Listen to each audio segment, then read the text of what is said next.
Good morning to all of the students.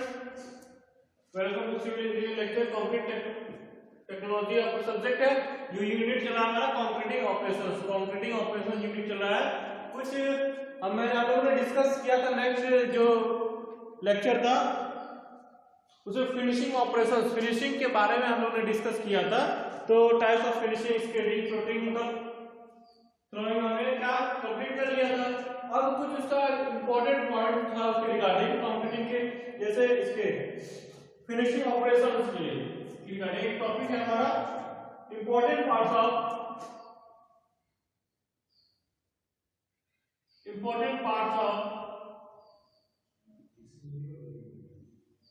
Of finishing operation.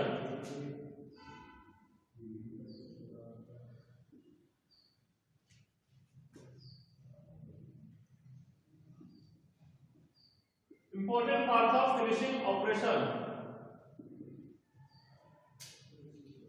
Place the concrete as close as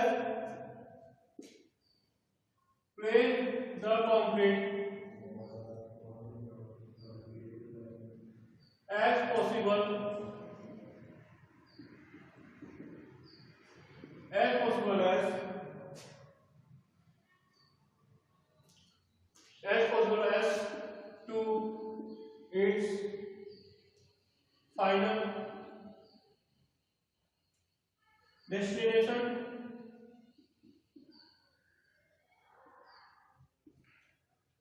मतलब concrete जब भी अगर आप place कर रहे हैं ना, जैसे ऐसा नहीं कि कंक्रीट मैं वर्क कहीं और कर रहा हूँ, कंक्रीट कहीं और दूर डिस्टेंस पे रख दिया हूँ, कुछ दूरी पे रख दिया हूँ, ऐसा नहीं होना चाहिए।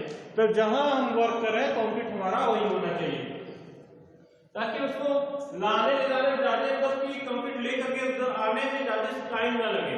क्योंकि एक प्रॉब्लम ये होती है ना, कंक्रीट 40 से 45 मिनट बाद क्या होता है, वो सेट होने स्टार्ट हो जाता है। फ्रेश हार्डन स्टेज मतलब सेट होना स्टार्ट हो जाता है। फ्रेश स्टेज से हार्डन स्टेज में आ जाता है, मतलब वो क्या होता है धीरे धीरे सेट होने लगता है। जब सेट हो जाएगा तो देखिए यहाँ मटेरियल अगर हम यहाँ इतने डिस्टेंस पर रखें तो यहाँ तो जल्दी लेकर के आ जाएंगे। यही मटेरियल डिस्टेंस अगर यहाँ पे है, यहाँ लाने में टाइम लगेगा। जब टाइम लगेगा तो कंक्रीट तो धीरे धीरे सेट होने लगता है। तो इसीलिए क्या करते हैं, इसको कभी भी करना चाहिए, इसको पास में ही रखना है जहां हमारा कंस्ट्रक्शन चल रहा है। कंक्रीटिंग वही होनी चाहिए, वही तो कंक्रीट बनना चाहिए। ऐसा नहीं है कि काफी डिस्टेंस में बना रहा है।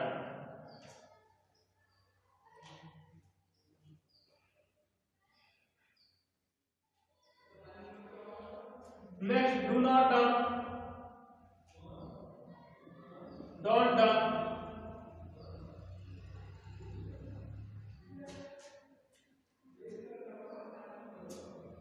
not bad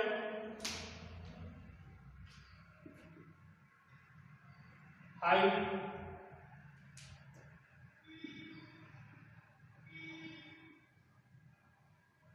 concrete. Next,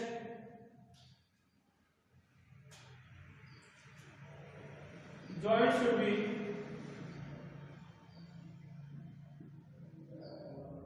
should be cut at least the slab thickness.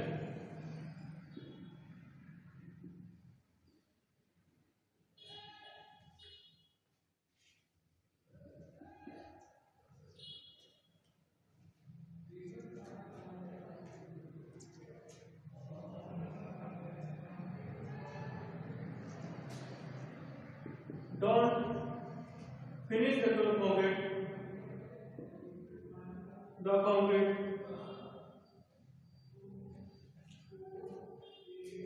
while there is bleed water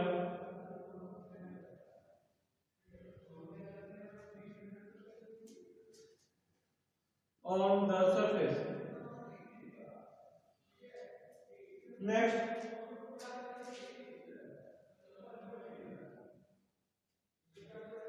bull proofing should be finished before full coating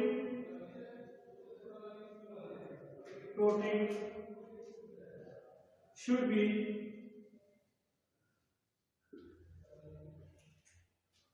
finished before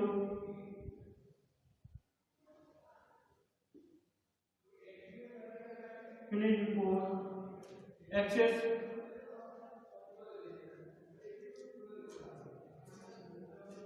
moisture or bleed water appears on the surface or bleed water appears on the surface.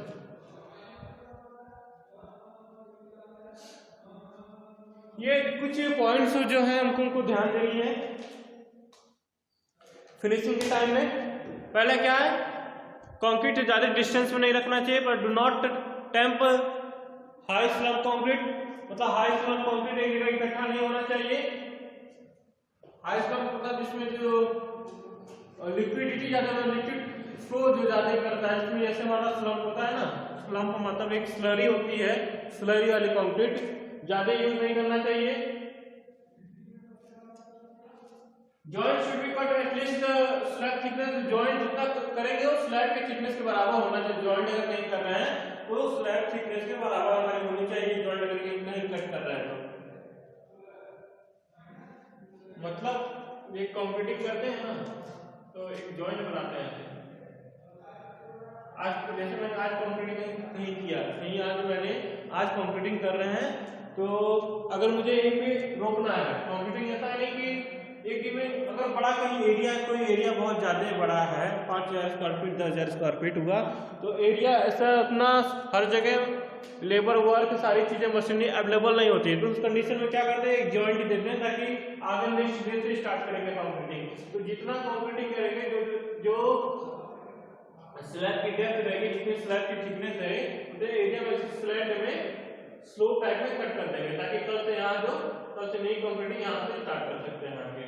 तो ये हमारा joint ending time पे जब construction खत्म करना है, जैसे मैं काम वर्क कर रहा हूँ, मुझे एंड करना है, तो एक एक्स्ट्रा जॉइंट देके चलते हैं, यहाँ से सीपेज भी प्रॉब्लम नहीं होता। ये जॉइंट ऐसा कभी नहीं होना चाहिए, ऐसी जॉइंट नहीं होनी चाहिए, स्ट्रेट नहीं होनी चाहिए, ये रॉन्ग है।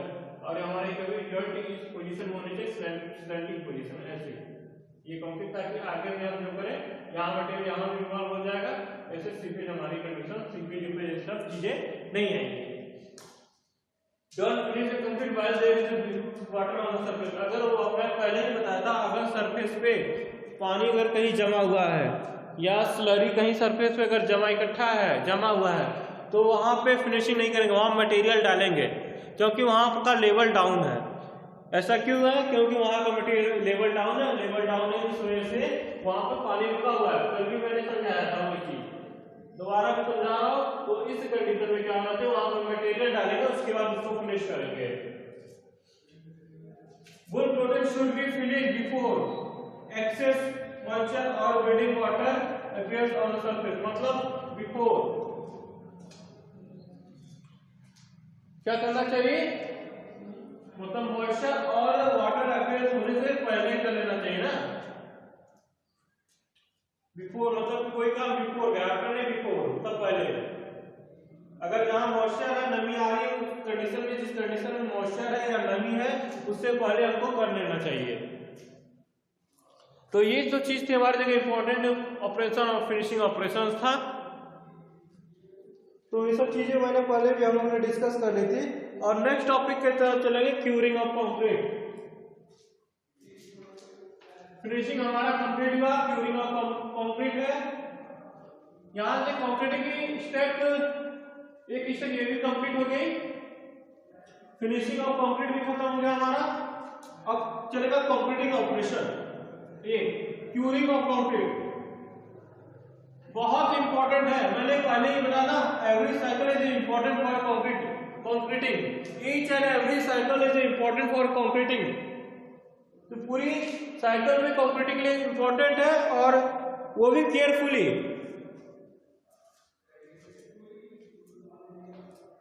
Every action should should have to be performed carefully and with precautions. मतलब हर एक्शन को बहुत ही ध्यान से करना चाहिए। हमें किसी भी चीज को किसी नेग्लेक्ट नजरअंदाज नहीं कर सकते। अगर नजरअंदाज करेंगे हमारी स्ट्रेंथ, ड्यूरेबिलिटी, वर्कएबिलिटी सारी चीजें खत्म होने लगेंगी। उतनी जितनी आपको चाहिए उतनी नहीं मिलेंगी। नेक्स्ट है curing of concrete.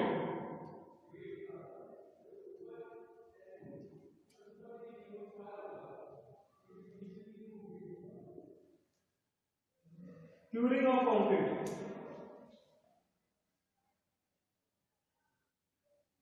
Curing is the process. Curing is the process in which the concrete is protected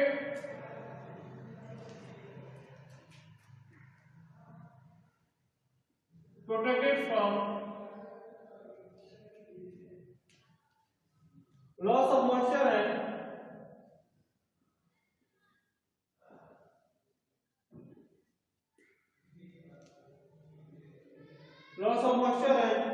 keeping the concrete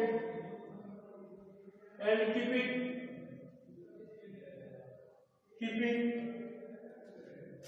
the concrete moist to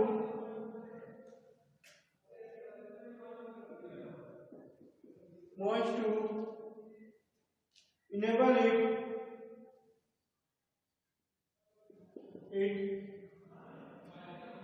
to gain strength is called curing. चलिए discuss कर लेते हैं curing. Curing बहुत ही important है। बिना curing अगर सोच लिए सपोज कंस्ट्रक्शन हमने तो कर दिया कि करोड़ों की बिल्डिंग मैंने बना तो दी लेकिन उसकी तराई नहीं की, तो कुछ दिन बाद क्या होगा, भुरभुरा करके वो उसका मटेरियल जो नीचे गिरने लगेगा, डस्ट जैसे बन जाएगा। जो सीमेंट है ना हमारा डस्ट जैसे बन जाएगा, धीरे धीरे अपनी मजबूती खोने लगेगा। क्योंकि अगर उसको जो मॉइस्चर होता है ना, अगर उसमें से मॉइस्चर अगर निकल गया, अगर मॉइस्चर उसमें से निकल गया तो कंक्रीट की स्ट्रेंथ नहीं देगा, कंक्रीट बाइंडिंग नहीं करेगी। मतलब जब मॉइस्चर नहीं रहेगा, नमी नहीं रहेगी उसमें, तो कंक्रीट बाइंड नहीं करेगा, मतलब चिपकेगा नहीं। जब चिपकेगा ही नहीं, मेन उसका तो वही तो काम है, चिपकना। अगर चिपका ही नहीं तो फिर और क्या काम करेगा, और उसका कोई वर्क है ही नहीं। जब चिपकेगा उसके बाद ही मजबूती मिलेगी, इसको स्ट्रेंथ मजबूती होगी, हार्ड होगा, हार्डनेस आएगी, सारी चीजें साउंडनेस होगी, हार्डनेस होगी, ड्यूरेबिलिटी होगी, वर्केबिलिटी होगी। चिपकने के बाद, चिपकने पे ही अगर नहीं चिपका तो फिर वो किसी काम का नहीं है। तो क्या होता है, क्यूरिंग क्यों की जाती है? Curing is the process of मतलब कि क्यूरिंग में क्या होता है?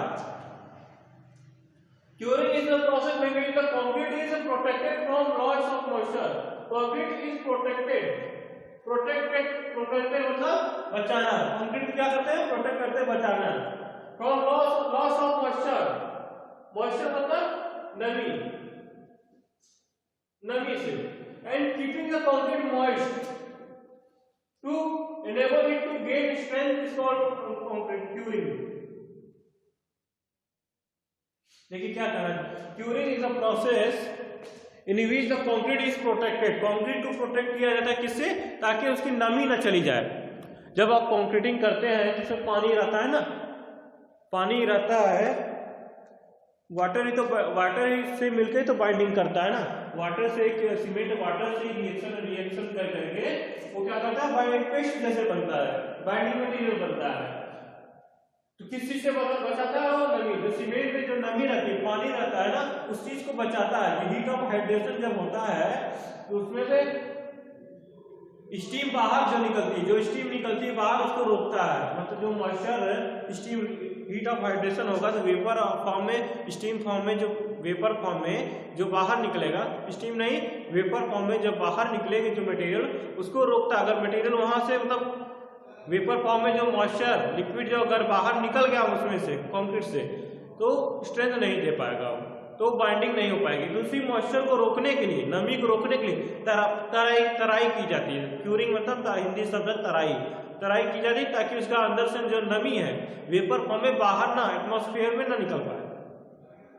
तो यही कंडीशन है जिसको मॉइस्चर को रोकने में, मतलब मॉइस्चर को रोकता है। क्यूरिंग क्या करता है, मॉइस्चर को रोकता है and keeping the concrete moist, concrete में नमी बरकरार किए रहता है। कंक्रीट में नमी बरकरार किया रहता है। जब नमी रहेगा तो क्या स्ट्रेंथ, क्या नमी अगर रहेगी तो भी स्ट्रेंथ मिलेगा, अगर कंक्रीट में नमी नहीं रहेगी तो स्ट्रेंथ नहीं मिलेगा।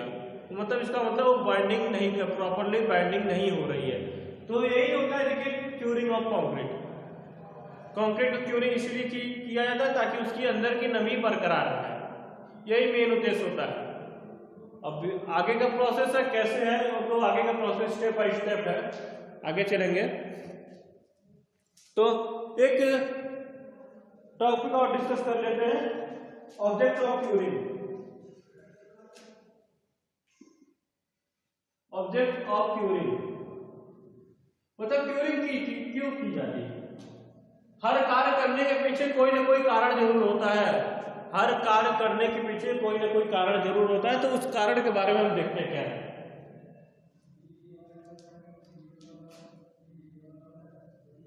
Prevent loss of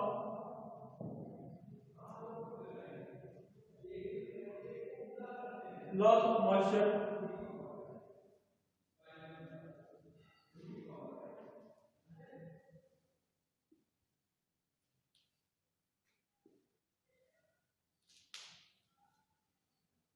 evaporation,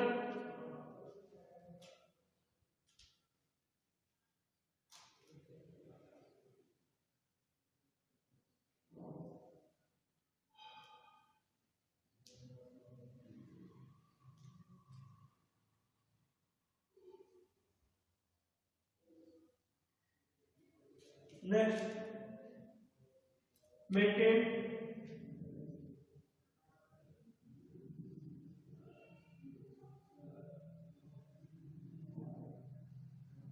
hydration process, next increase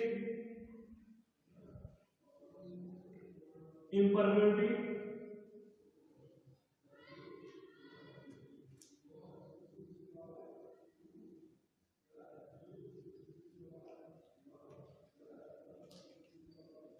durability,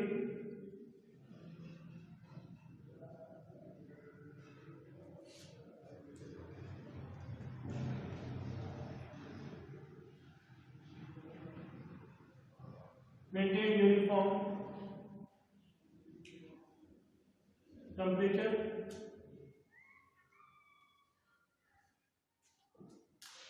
और कंक्रीट।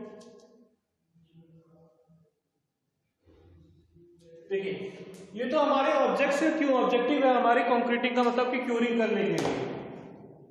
पहला क्या है, प्रिवेंट लॉस ऑफ मॉइस्चर। पहला क्या है, मॉइस्चर से प्रिवेंट करता है। दूसरा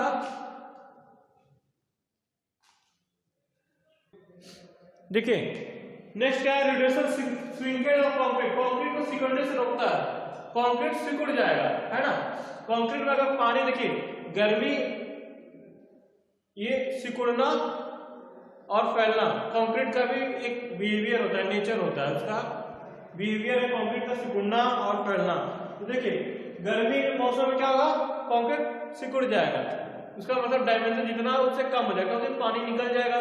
वहीं जब बारिश सीजन में क्या हुआ, अगर पानी इसमें है तो जो पोर्स है, छोटे छोटे स्पेस होंगे वहां पे, वॉइड्स हैं, हर मटेरियल में से कुछ वॉइड्स होते हैं, वॉइड्स होते ही होते हैं। तो उसमें वॉइड्स में जब पानी आ जाएगा, भर जाएगा, तो क्या आएगा, थोड़ा सा वो फैल जाएगा, तो श्रिंकेज को रिड्यूस करता है।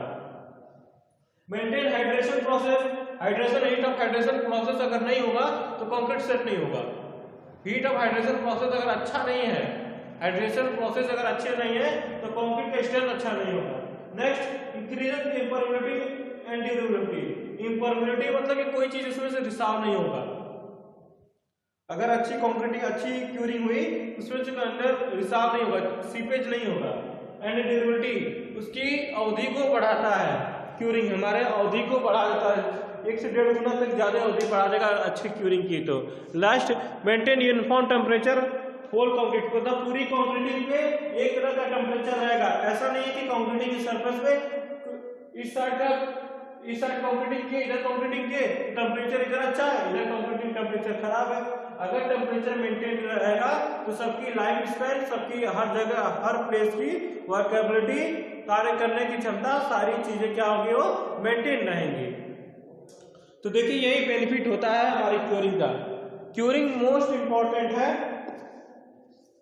बहुत इंपॉर्टेंट है क्यूरिंग करना। विदाउट क्यूरिंग कंक्रीट का कोई स्ट्रेंथ नहीं मिलेगा हमको।